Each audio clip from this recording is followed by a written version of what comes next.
Et surtout, nous, on avait fait une première levée au tout début et je me suis pris des portes on me disait littéralement ça en entretien. On me disait qu'est-ce qui me prouve en fait que tu peux le faire. Et moi, je pense que t'as pas les épaules pour. On m'a dit ça en entretien. 2 ans après, on se retrouve. Ils m'écrivent des mails, ils me disent bravo.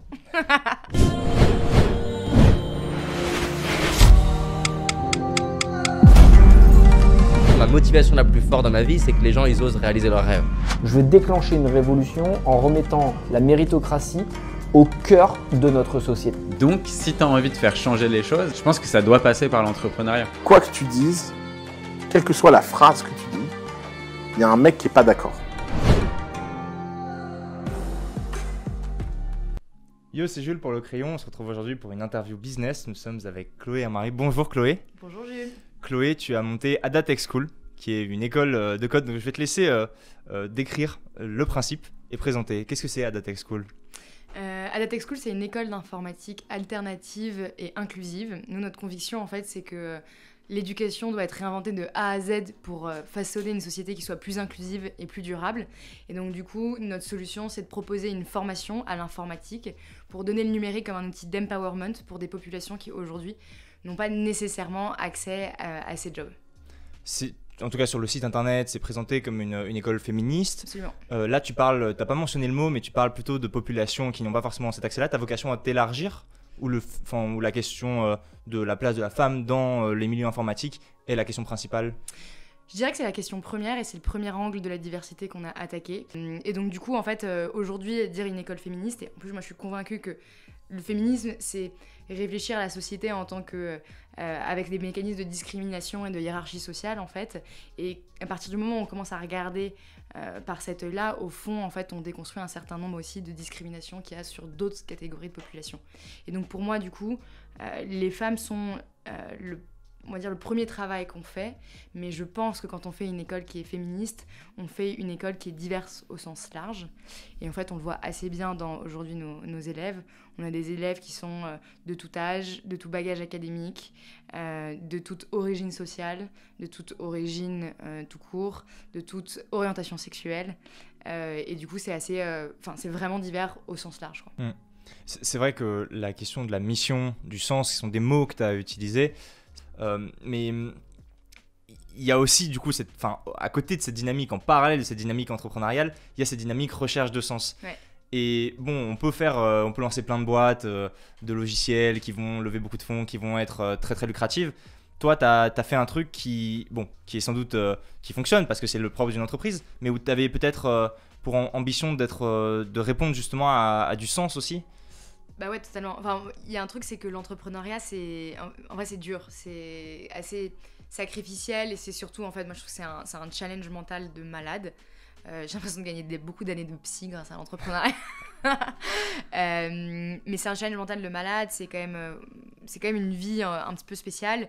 Et moi, je me disais que j'avais pas du tout la prétention de penser que j'étais une entrepreneur à succès, mais je me suis dit, quitte à te prendre des pelles et des obstacles, etc., moi je veux avoir un truc à la fin, tu vois, la carotte, qui est tu résous un vrai sujet, quoi. Et tu brasses et tu rames pour construire un monde qui soit un petit peu meilleur et pour répondre à un des sujets, à mon avis, dont la société a besoin aujourd'hui, quoi. Donc, en vrai, c'est frustrant de monter une boîte comme Ada, parce que parfois, tu as des personnes qui ne comprennent ton modèle, il y a des personnes qui ne comprennent pas ton ambition, il y a des gens qui doutent du produit également, de pourquoi on a besoin d'une approche alternative, pourquoi l'éducation fait très bien son rôle, etc. Donc on s'attaque en fait à des vrais sujets de culture, et même des sujets de culture française, et on a un modèle qui est moins capitalistiquement intéressant pour des fonds. Donc c'est pas facile.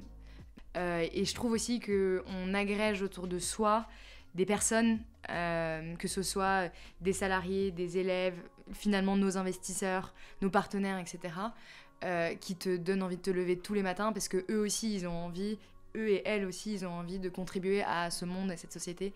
Et franchement, je trouve que dans une situation comme aujourd'hui qui peut être relativement anxiogène quand je le vois pour les étudiants, etc., je me dis qu'on va vraiment dans la direction d'un petit peu mieux, quoi. D'ailleurs, bon, tu parles de tes investisseurs, justement, tu as eu récemment une levée de fonds de 3 millions d'euros qui vient appuyer ce développement, ce projet. Mais j'ai envie de me dire, c'est un tel sujet, le code, on parlait tout à l'heure de la demande non pourvue, enfin l'offre non pourvue d'emploi dans ce secteur-là, il y a tellement de choses à développer. Pourquoi en fait est-ce que les investisseurs ils mettent même pas 30 millions, tu vois? Ouais. Ou ça viendra peut-être plus tard. Hein, je me suis dit ça au début. Il y a plusieurs trucs. En fait, il y a un vrai truc qui est dans l'entrepreneuriat, c'est que en fait, quand un investisseur met son argent, il réfléchit en termes de risque et il réfléchit en termes de gain. En termes de risque, les investisseurs, ils investissent sur une meuf, seule, de 25 ans, qui sait pas coder et qui n'a jamais monté de boîte auparavant. Pas ouf. Donc ça, déjà, franchement, pour la première levée, voilà, bien sûr que je vais leur montrer. Mais surtout, nous, on avait fait une première levée au tout début et je me suis pris des portes qui étaient, on me disait littéralement ça en entretien. On me disait, qu'est-ce qui me prouve en fait que tu peux le faire? Et moi, je pense que t'as pas les épaules pour. On m'a dit ça en entretien. 2 ans après, on se retrouve. Ils m'écrivent des mails, ils me disent bravo. Tac. Donc ça, c'est le risque. Et ensuite, ça m'amène au gain. C'est que l'éducation, c'est lent. Et un investisseur, son argent, il le place. Et donc, du coup, idéalement, s'il peut le replacer dans pas trop longtemps dans un autre succès, bah, en fait, en gros, il faut que ça aille assez vite. Et l'éducation, faire une formation en 2 ans, avant que, bah, en fait, déjà, on le voit, hein, avant d'installer la marque, avant de construire les écoles, avant de faire grossir les promos, de même améliorer la pédagogie, etc. C'est des cycles, en fait, qui sont hyper longs. Et donc, du coup, pour un investisseur, quand il met son fric, a priori, il va pas le revoir dans 3 ans, probablement pas dans 5 ans, mais sur une durée de temps plus long. Et donc du coup pour eux, bah, c'est forcément un placement qui est moins intéressant que sur un SaaS B2B où le truc va pouvoir se revendre, va faire des tours très rapides et ils vont pouvoir passer en fait tour après tour ou dans un cas de revente, ressortir leur argent avec un beau x2, x4, x5, x10. Néanmoins, finalement c'est assez peu risqué comme investissement, Ada. Des écoles, on en aura toujours besoin. Nous, on est acyclique et pas dans la crise parce que tout le monde a besoin de se former. A priori, la tech va pas s'arrêter de recruter demain. Donc nous, en fait, on aura toujours un marché. Et a priori, sauf si vraiment on merde, il n'y a pas de raison en fait que nos écoles, elles grossissent et puis elles grossissent et puis elles grossissent, etc. Donc c'est juste une stratégie d'investissement qui est différente. Et puis voilà, et puis moi je sais pas si j'avais vocation à lever 30 millions d'un coup. J'ai vocation à avancer au rythme de l'école et de faire un produit de ouf pour des élèves et ensuite après on leur montrera que on peut aller chercher le monde, quoi. Ouais, je suis sûr que tu le feras.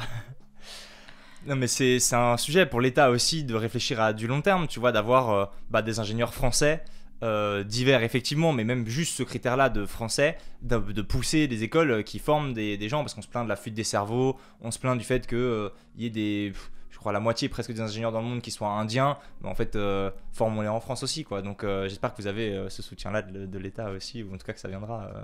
Ouais, il y a pas mal il y a pas mal de sujets publics qui sortent, mais là où je trouve qu'on a rapidement une vraie traction, une vraie aide, c'est de la part des entreprises et des boîtes de la tech. On a vu des énormes levées là passer. En fait, qui dit énorme levée dit justement des boîtes en hyper croissance qui ont besoin de recruter. Et en fait, elles trouvent pas. Et donc, leur seule manière de retrouver, comme le marché il est hyper compris, c'est d'aller piquer chez les autres. Donc, ils se piquent en fait toujours les mêmes talents, qui en plus ont des périodes de préavis, etc. En fait, pour recruter un ingénieur pour des boîtes comme de la French Tech, etc., ça met au moins 9 mois.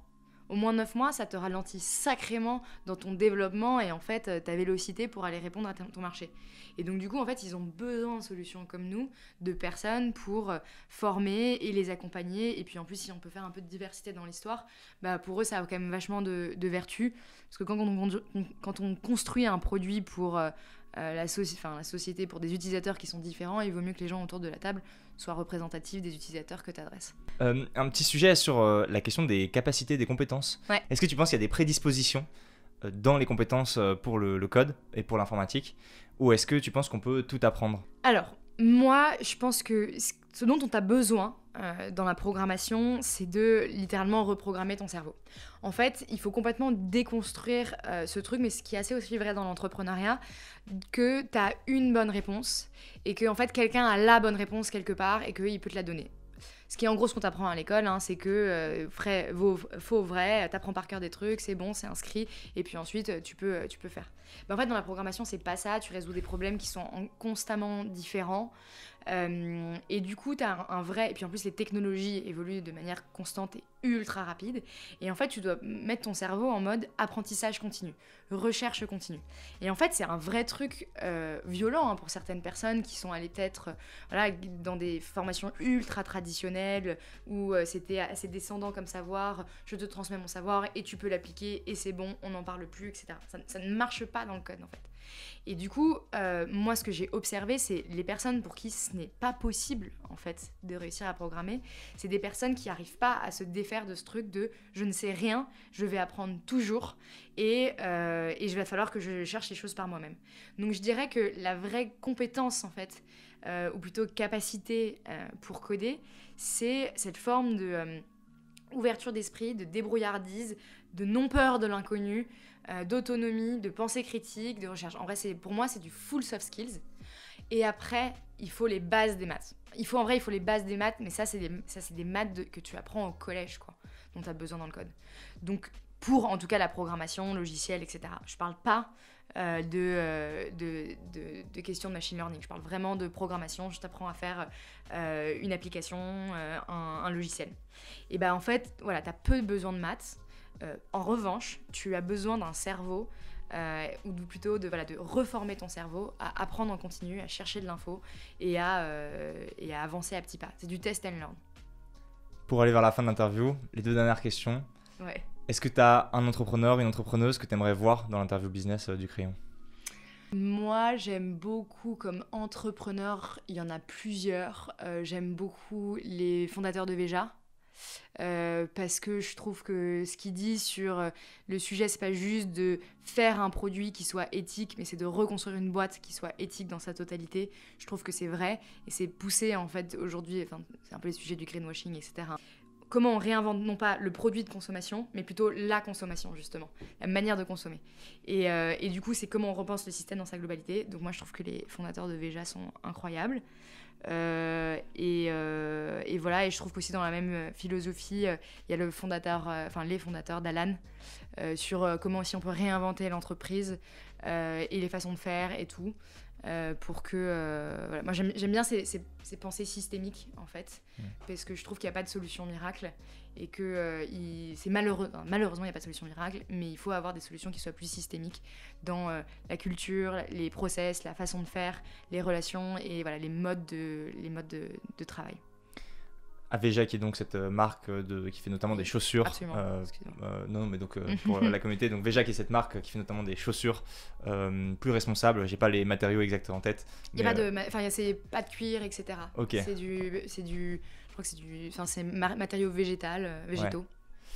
Et Alan qui fait de l'assurance, mais qui a une forme de transparence interne à l'entreprise qui est complètement incroyable. Sur la grille des salaires, sur les recrutements, sur les décisions qui sont prises. C'est assez innovant comme modèle. Ouais. Enfin, une citation peut-être qui t'inspire et qui te guide, qu'elle soit de toi ou d'un autre. Ouais, mais alors je suis désolée, je vais la bouchériser encore. Tu vas la connaître, donc tu vas peut-être pouvoir m'aider. C'est une citation de René Char. Oui. C'est la citation préférée de quelqu'un de proche. Ok, alors vas-y, je te laisse la dire. Non, je l'ai pas mieux que toi. Attends, c'est tente ta chance, va vers ton risque. Il me manque toujours la 3e. Le bonheur. Serre ton bonheur. Voilà. Tente ta chance, va vers ton risque, serre ton bonheur. À te regarder, ils s'habitueront. Merci, Chloé. Je t'en prie. J'espère que l'interview vous aura plu.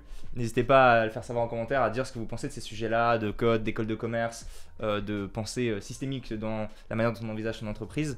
Abonnez-vous évidemment à YouTube, à Instagram, ça nous aide beaucoup. Puis on se retrouve bientôt pour une prochaine interview. Ciao!